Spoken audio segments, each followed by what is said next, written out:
What if I told you that the most advanced civilization on Earth isn't hidden in Silicon Valley or beneath the ocean, but high in the Himalayas, in a kingdom that exists between dimensions? What if the ancient prophecies about the final avatar, Kalki, aren't just religious mythology, but a coded message about humanity's next evolutionary leap, guided by beings from beyond our world?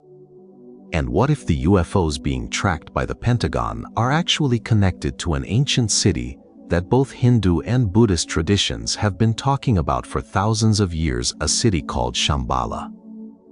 Welcome back to Nature and Soul. Today, we're exploring one of the most mind-expanding connections in human history: the link between Kalki Avatar, the prophesied 10th incarnation of Vishnu, and the extraterrestrial presence that many believe has been guiding humanity from the shadows. We're going to connect the dots between ancient Sanskrit texts, modern UFO disclosures, and the mysterious hidden civilizations of the Himalayas. If you're ready to question everything you've been taught about reality, hit that subscribe button and let's dive in. Let me paint you a picture. Imagine you're standing on the roof of the world. You're in Tibet, the highest geographical region on Earth, with an average elevation of nearly 15,000 feet. The air is thin, 40% less oxygen than at sea level. The weather is harsh and unpredictable. Yet, for thousands of years, people have been drawn to this place. Why?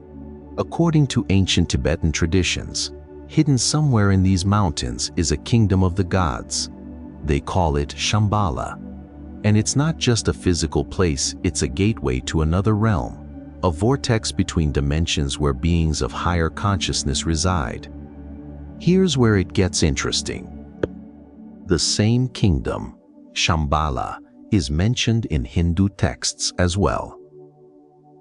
According to the Kalki Purana, it's the prophesied birthplace of Kalki, the 10th and final avatar of Vishnu, who is destined to appear at the end of Kali Yuga, our current age of darkness and corruption. He's described riding a white horse named Devadatta, wielding a flaming sword, and bringing an end to Adharma, the forces of chaos and evil. Now, here's the question that keeps researchers up at night. Is Kalki a literal figure, a metaphor for human evolution, or something else entirely? Some scholars propose that the Kalki prophecy describes a technologically integrated, post-human consciousness, the next stage of evolution where humanity merges with advanced intelligence. And the connection to Shambhala? The Kalachakra tradition of Tibetan Buddhism describes Shambhala as a hidden land where wise beings preserve ancient knowledge. The Nazi regime, yes, Hitler himself, became obsessed with finding this kingdom, believing it held the secrets of advanced technology and interdimensional travel. So let's connect the dots. Ancient Sanskrit texts, Buddhist prophecies, Nazi expeditions, UFO sightings, and the possibility of a civilization hidden in another dimension, all converging on the same location, the Himalayas. Let's step back and understand what the ancient texts actually say. In Hindu cosmology, time is cyclical, not linear. We're currently in Kali Yuga, the final and most degenerate age, characterized by greed, corruption, and spiritual ignorance. According to the Vishnu Purana, Kali Yuga is the age where falsehood prevails over truth, where wealth is considered the source of virtue, and where mere sexual connection is considered the basis of marriage. At the end of this age, Vishnu will incarnate as Kalki, the destroyer of evil and the restorer of Dharma. The Kalki Purana, a relatively recent text likely composed between 1500 and 1700 CE, gives us specific details. Kalki will be born in the village of Shambhala to parents named Vishnuyasha and Sumati. He will learn the scriptures, receive military training from Parashurama, the 6th avatar of Vishnu, and be granted a divine white horse named Devadatta and a powerful flaming sword. Now, here's where things take an unexpected turn. The same kingdom of Shambhala appears in Tibetan Buddhist tradition, but with a fascinating twist. In the Kalachakra Tantra, Shambhala is described as a kingdom where advanced spiritual beings reside, protected from the outside world by an invisible barrier. It's a place of immense wisdom and power, accessible only to those who have achieved a certain level of consciousness. Some traditions describe Shambhala as a physical place hidden in the Himalayas. Others interpret it as a metaphor for the inner state of enlightenment. But there's a third interpretation, one that connects directly to the UFO phenomenon. What if Shambhala is neither purely physical nor purely metaphorical? What if it's a civilization existing in a higher dimension, accessible through certain frequencies of consciousness? Think about it like this.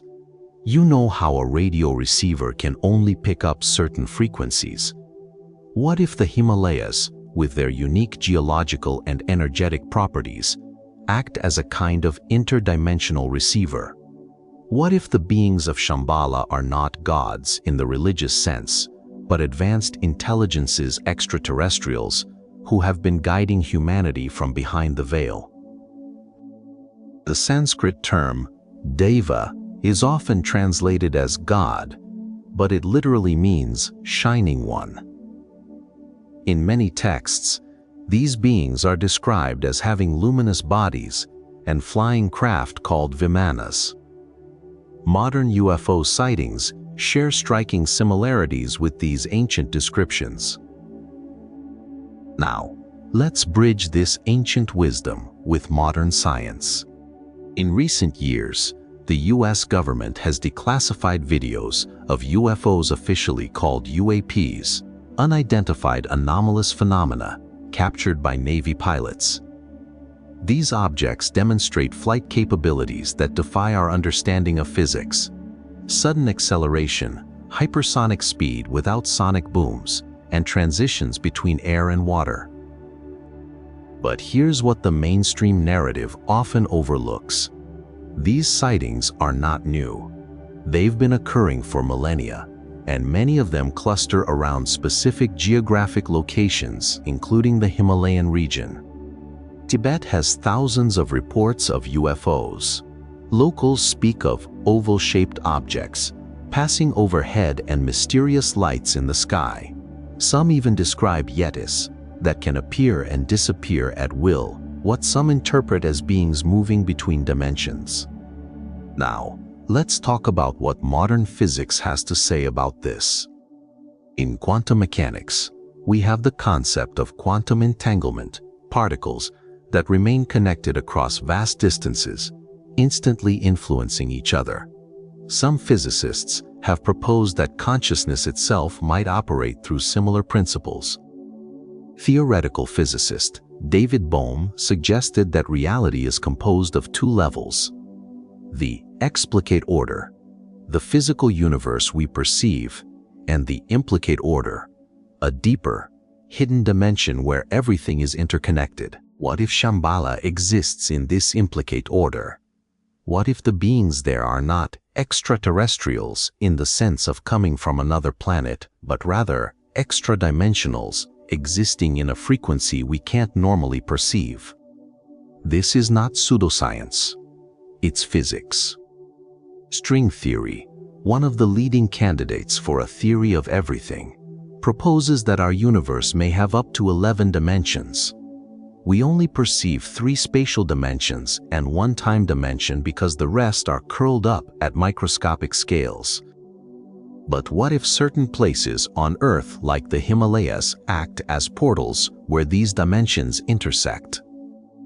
The region of Tibet has been a religious center for millennia, not just because of cultural tradition, but because early peoples recognized something unique about the energy there.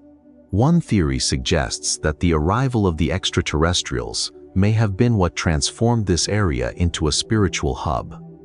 When you combine this with the Kalki prophecy, the idea that the final avatar will emerge from Shambhala. You start to see a pattern. What if the ancient sages were describing, in symbolic language, the arrival of an advanced intelligence that would help humanity transcend its current limitations?